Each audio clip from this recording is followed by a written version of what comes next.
Good governance, tapat at maayos na pamumuno sa gobyerno. Ito ang prioridad ni incoming Executive Secretary Ralph Recto. Nagpasalamat din siya sa tiwalang ibigay ni Pangulong Ferdinand R. Marcos Jr. Yan ang ulat ni Clazel Pardilla. Bilang bagong Executive Secretary, tiniyak ni outgoing Finance Secretary Ralph Recto na hindi magpapaapekto sa nakabibinging ingay sa politika. Ang prioridad niya ng gatekeeper ng palasyo, good governance, tapat at maayos na pamumuno sa gobyerno. Surprise, yeah, but work has to continue. Essentially, I think the role of the ES is just governance. So taong bahay ka doon. How do you make improve government services, get the departments to move faster, ensure that we follow the Philippine Development Plan. Sabi ni Recto, walang little president at isa lang ang Pangulo.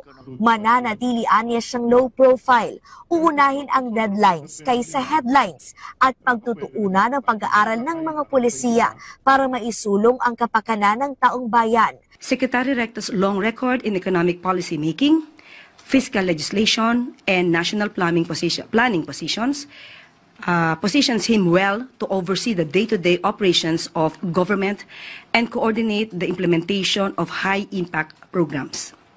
Itinalaga ni Pangulong Ferdinand R. Marcos Jr. si Recto bilang kapalit ni E.S. Lucas Bersamin na nagbitiw sa pwesto kahapon.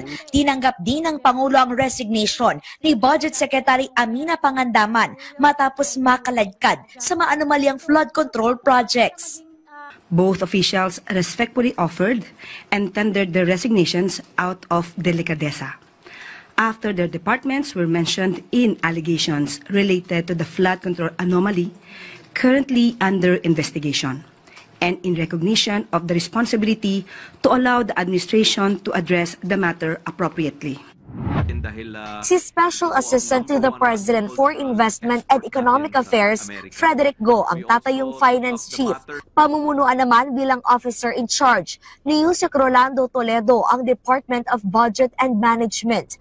Layo nitong masigurong hindi maantalang operasyon ng gobyerno at paghahatid ng serbisyo. Kasabay niyan, tiniyak ng Malacanang na walang sasantuhin at magiging patas ang investigasyon sa maanumalyang flood control projects. Wala naman talagang dapat na exempt.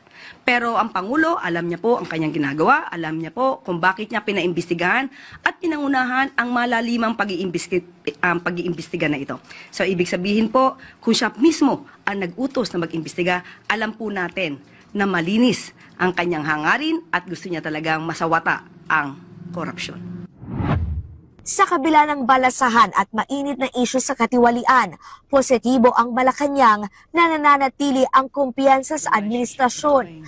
Kasunod yan ang patutsada ni Vice President Sara Duterte na naharap sa crisis confidence o nawawala ng tiwala ang taong bayan kay Pangulong Marcos. Hindi po tayo naniniwala sa sinabi ng Vice Presidente. Ang Pangulo, uulit-ulitin natin na siya po ang nagpaumpisa ng pag-iimbestiga na ito. Noon pa po, ay marami ng anomalya. Since 2020, sinabi na po natin na marami na pong ghost projects pero wala pong ganitong klaseng pag-iimbestigang nangyari. Hindi inalintana ng Pangulo na kung sa panahon niya ito maimbestigahan, huwag magmalinis ang hindi malinis at huwag magpakabayani ang hindi bayani. Clazel Pardilla para sa Pambansang TV sa Bagong Pilipinas.